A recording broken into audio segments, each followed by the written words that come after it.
Morbi ceramic association અને એની સાથે જોડાયેલા તમામ એસોસિએશનના પ્રમુખો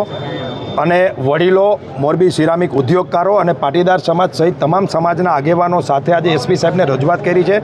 જે રીતે દિવસે દિવસે મોરબીની અંદર અજય લોરિયા નામના વ્યક્તિનો ત્રાસ વધતો જાય છે, જે રીતે એની ઉપર આક્ષેપો થાય છે, લોકો ચર્ચા થાય છે, હની ટ્રેપ હોય કે 2 નંબરના ડીઝલ વેચવાના ધંધા હોય, જમીન પચાવવાના ધંધા હોય કે સટ્ટા હોય, MCX હોય, આ પ્રકારના જે ધંધામાં એનો હાથ છે, ટોળકીઓ બનાવી અને જે રીતે ગુંડાગીરી કરે છે। અને 2 દિવસ પહેલાં જે રીતે શેખરભાઈ નામના એક ઉદ્યોગપતિ, મેટ્રો ગ્રુપ, બહુ મોટું મોરબીનું ગ્રુપ ગણાય, એમના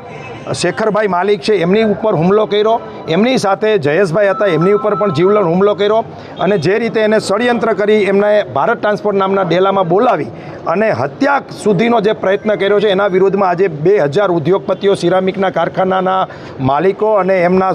ટેકેદારો બધા અહીંયા આવ્યા છે। એસપી સાહેબને રજૂઆત કરી, ખૂબ સારી રજૂઆત થઈ છે અને કીધું છે કે અમે જ આ બાવળને આંબો જાણીને પાણી પાઈને મોટું કર્યું છે, પરંતુ હવે એને અહીંથી ઉખેડી ફેંકવાની ગુંડાગીરી, એની નાબૂદ કરવાનો સમય આવ્યો છે। આ સાધુના વેશમાં એ શેતાન છે,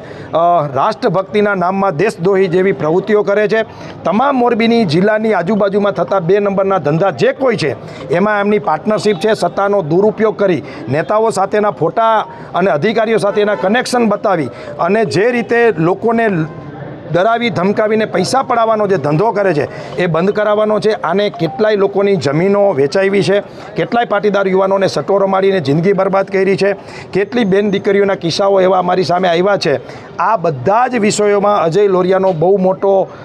હિસ્સો છે અને એમની જે કુંડળી છે ક્રાઇમની, એ આજે એસપી સાહેબને આગેવાનો દ્વારા રજૂ કરવામાં આવી છે અને મીડિયાના માધ્યમથી પણ કહીએ છીએ કે અમને અધિકારીએ, એસપી સાહેબે ખૂબ સારી રીતે સાંભળ્યા છે અને શેખરભાઈને અને જયેશભાઈને ન્યાય મળશે, એમના પરિવારને ન્યાય મળશે એવી અમને ખાતરી આપી છે।